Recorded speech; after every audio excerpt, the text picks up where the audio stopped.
6 కట్టలు. మేం బర్త్డే పార్టీకి వెళ్ళొచ్చేసరికి నువ్వు ఒక్కడే కూర్చుని మొత్తం తిని. నీకు తాగాలంటే ఇష్టం కదా, నేను వంట ఉండను. ఒక్కడవే కూర్చుని ఊరేగు. అన్ని తిక్క పనులు.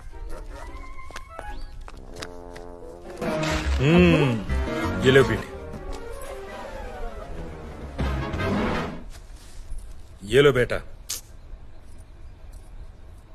అబ్బా నాకు ఈ వాసనే నచ్చదు, మళ్ళీ తెచ్చావా? తినరా.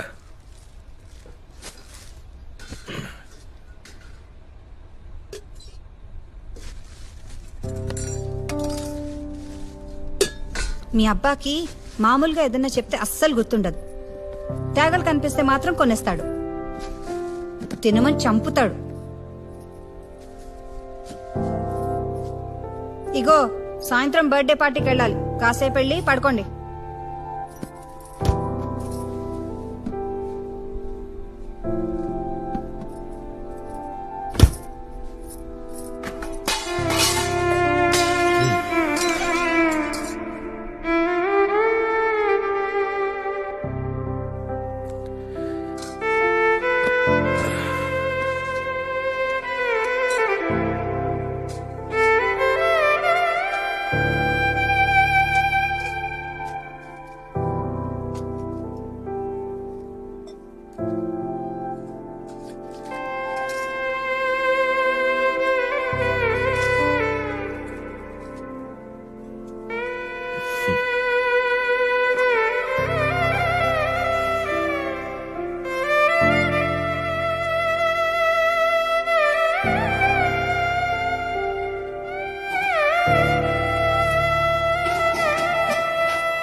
అమ్మీ అమ్మి, అబ్బుని కేఎఫ్సీకి తీసుకెళ్ళమని అడిగాం కదా, వెన్నస్డే ఆఫర్ కూడా ఉంది.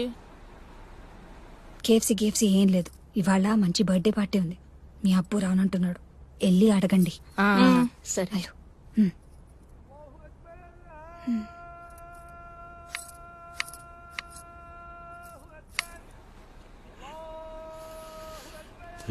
కావాలా? ఈవినింగ్ బర్త్డే పార్టీకి మీరు రావచ్చుగా. మీ అమ్మ పంపిందా? నాకు చాలా పని ఉంది, కుదరదు. ఓకే అబ్బా, మనం వెనస్డే కేఎఫ్సీకి వెళ్దామా? వెళ్దాం అబ్బు. 199 rupees 8 pieces boneless strips. Offer last week కూడా చెప్పారు కదా. సరే, ఆఫీస్ నుంచి వచ్చిన తర్వాత తీసుకెళ్తాను, సరేనా? సరే రండి కూర్చోండి. ఇప్పుడు చెప్పు బేటా, మొన్న మనం కేఎఫ్సీకి వెళ్ళాం కదా, నీకేం గుర్తుంది? వెళ్ళాం, తిన్నాం, వచ్చాం. ఆహా, నాకు గుర్తుంది. ఒక బాల్డెడ్ అంకుల్ నోటి నిండా సాస్ అంటించుకుంటే అమ్మ చూసి నవ్వింది కదా. అంతేనా? ఇంకేం గుర్తులేదా? లేదబ్బు. గుర్తుండాలి కదా. ఏం గుర్తుండాలబ్బు? అరే, మీకు మీ అమ్మకి ఏమీ గుర్తుండవు, నాకు మాత్రం అన్నీ గుర్తుంటాయి. కావాలంటే తినే వస్తువు గురించి ఏదైనా అడగండి, పొద్దున్న బ్రేక్ఫాస్ట్ తప్ప. కోవా తిన్నాం. మొన్న మీరు తెచ్చారు కదా. అవునా? సరే, అయితే కోవా అనండి. రెడీ? 1 2 3. కోవా. కోవా కోవా అంటే నాకేం గుర్తుకొస్తుందంటే, చిన్నప్పుడు మా ఇంట్లో పాలు పోసే వనజమ్మ గుర్తుకొస్తుంది. ఆమె బక్కగుండేది.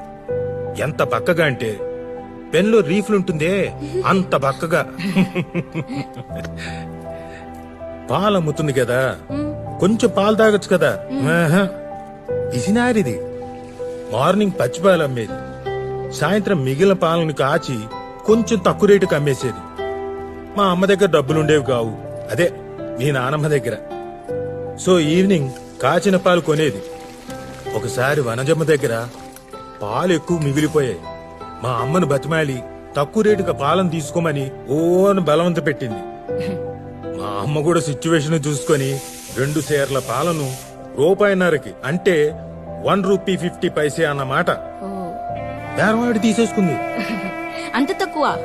నువ్వు ఆగు, నువ్వు చెప్పబ్బు.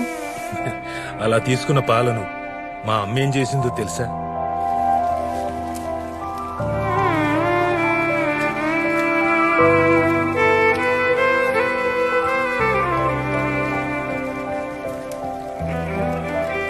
నన్ను, అన్నయ్యను, అక్కని, చెల్లిని పొయ్యి చుట్టూ కూర్చోబెట్టుకొని ఆ మాట ఈ మాట చెప్తూ పాలు మరిగిస్తూ కొంచెం కొంచెం చక్కెర పోసి ఆ రాత్రి పాలకోవ చేసింది. మా ఇంట్లో పొయ్యిలోకి వాడుకోవడానికి కొబ్బరి చెప్పులుండేవి.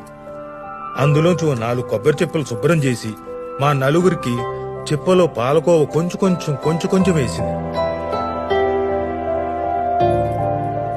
అబ్బా, ఆహా ఆహా!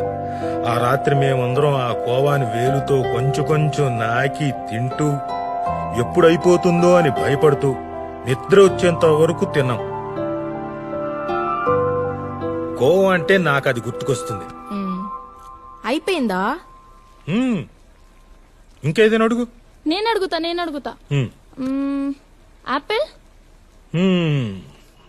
యాపిల్ అంటే కాస్ట్లీ. అసలు ఒక్కసారి కూడా మా ఇంట్లో యాపిల్ తీసుకొచ్చేవాళ్ళు కాదు. నా దగ్గర ఒక మట్టి ముంత ఉండేది, అదే కిడ్డీ బ్యాంక్. అమ్మిచ్చే 10 పైసలు ఎప్పుడైనా చుట్టాలు ఇంటికి వచ్చినప్పుడు వాళ్ళిచ్చే డబ్బుల్ని ఆ డిబ్బీలో దాచుకునేవాళ్ళం. డిసెంబర్ 31 వస్తే ఆ ముంతను పగలగొట్టేవాణ్ణి. జనవరి 1 ఉదయాన్నే బజారుకు వెళ్లి ఒక యాపిల్ కొనేవాణ్ణి, ఒక గ్రీటింగ్ కార్డు కొనేవాణ్ణి. ఆ యాపిల్ ని ఓ రంగు కాగితంలో చుట్టి దారం కట్టి ప్యాక్ చేసేవాణ్ణి. గ్రీటింగ్ కార్డు మీద మా అక్కతో శుభ్రంగా నీట్గా గ్రీటింగ్స్ రాయించేవాణ్ణి. మా అక్క రైటింగు ముత్యాల్లాగా గుండ్రంగా అందంగా ఉండేది. ఆ యాపిల్ ను, గ్రీటింగ్ కార్డ్ ని నాకు బాగా ఇష్టమైన మా రమాదేవి టీచర్ దగ్గరికి తీసుకెళ్లి ఇచ్చేవాణ్ణి. హ్యాపీ న్యూ ఇయర్ విషెస్ చెప్పేవాణ్ణి. మా టీచర్ నాకు షేక్ హ్యాండ్ ఇచ్చి ఇదిగో ఇలా దగ్గరకు తీసుకొని తలనేమిరేది. ఒకసారి ఆవిడ నాకు లిఫ్కో డిక్షనరీ ఇచ్చింది. అది ఇప్పటికీ నా దగ్గరే ఉంది. యాపిల్ ని చూస్తే, యాపిల్ ని తింటే నాకు మా రమాదేవి టీచరే గుర్తుకొస్తుంది. ఇంకేమైనా అడగాలంటే అడగండి. నేను అడుగుతా. ఈసారి నేను అడుగుతాను. అడుగు బేటా, ఉదయనా?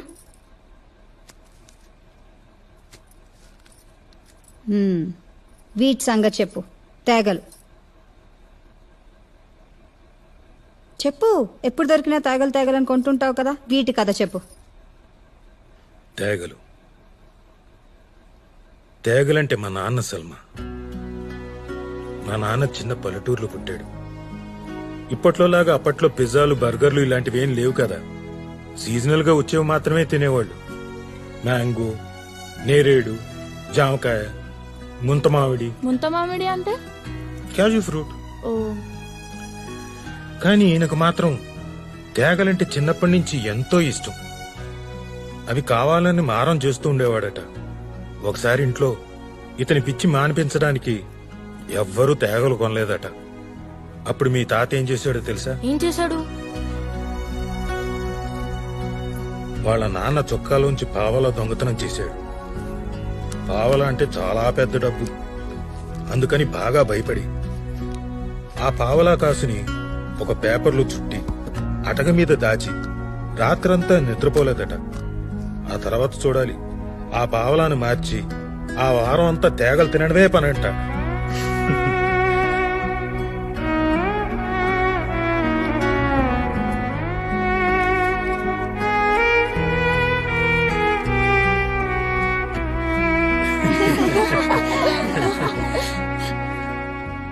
ఇది మా అందరికీ ఎప్పుడూ చెప్పి నవ్వించేవారు. మేం పెద్దయ్యాక కూడా ఎక్కడ తేగలు కనిపించినా కొని తెచ్చి మరీ తినమని చెప్పేవారు. అప్పటి నుంచి నాకు కూడా తేగలంటే ఇష్టం ఏర్పడింది. ఇష్టమంటే నిజంగా ఇష్టమని కాదు, మా నాన్నకి ఇష్టం కనుక నాకు కూడా ఇష్టం.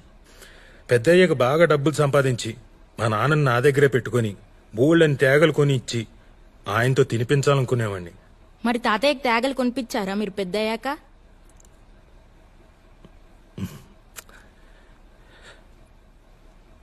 లేడుగా ఆయన. మేము స్కూల్లో ఉన్నప్పుడే అల్లా దగ్గరికి వెళ్ళిపోయాడు. మళ్ళీ రాలేదు. మా పెళ్ళిళ్ళు ఉద్యోగాలు ఏమీ చూడకుండానే వెళ్ళిపోయాడు.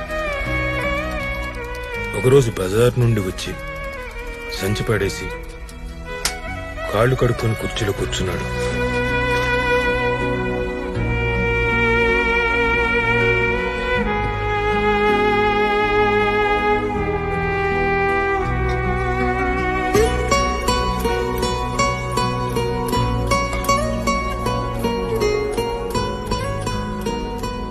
అలాగే ప్రాణం వదిలేశాడు.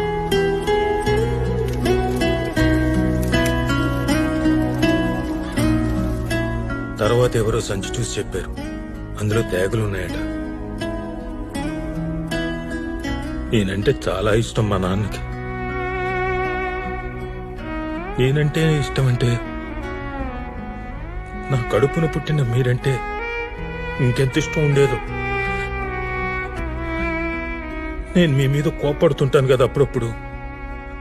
మా నాన్నే ఉంటే నన్ను గట్టిగా తిట్టేవాడేమో, మిమ్మల్ని ఏమైనా అని ఉంటే. నేనెవరి మాట వినను కదా, మీ అమ్మ మాట కూడా. కానీ ఆయన మాట వింటాను. ఎరా పిల్లల్ని తిడతావా వెధవా అంటే లోపలికి వెళ్లి మీ అమ్మ వెనకాల దాక్కుందాం అనుకున్నాను. చాలా అనుకున్నాను, ఇలా చాలా అనుకున్నాను. ఇప్పుడు తేగలున్నాయి, కానీ మా నాన్న లేడు.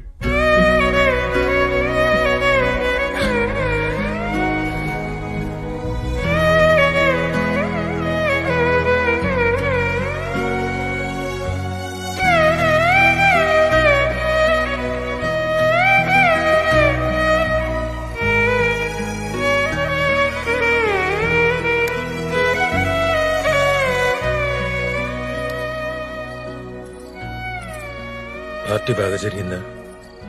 పిల్లలు బాగా ఎంజాయ్ చేశారా?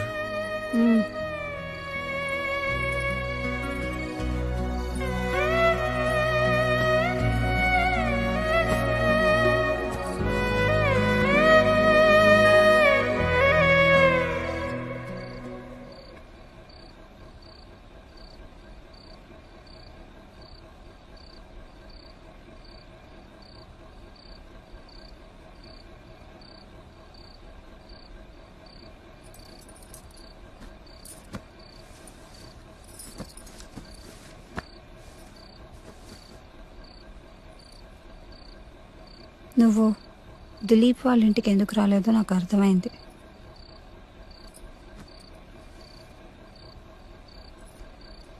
దిలీప్ వాళ్ళ నాన్నని చూస్తే నీకు మీ అబ్బా గుర్తొస్తారు కదా, అందుకనే కదా నువ్వు అక్కడికి రాలేదు.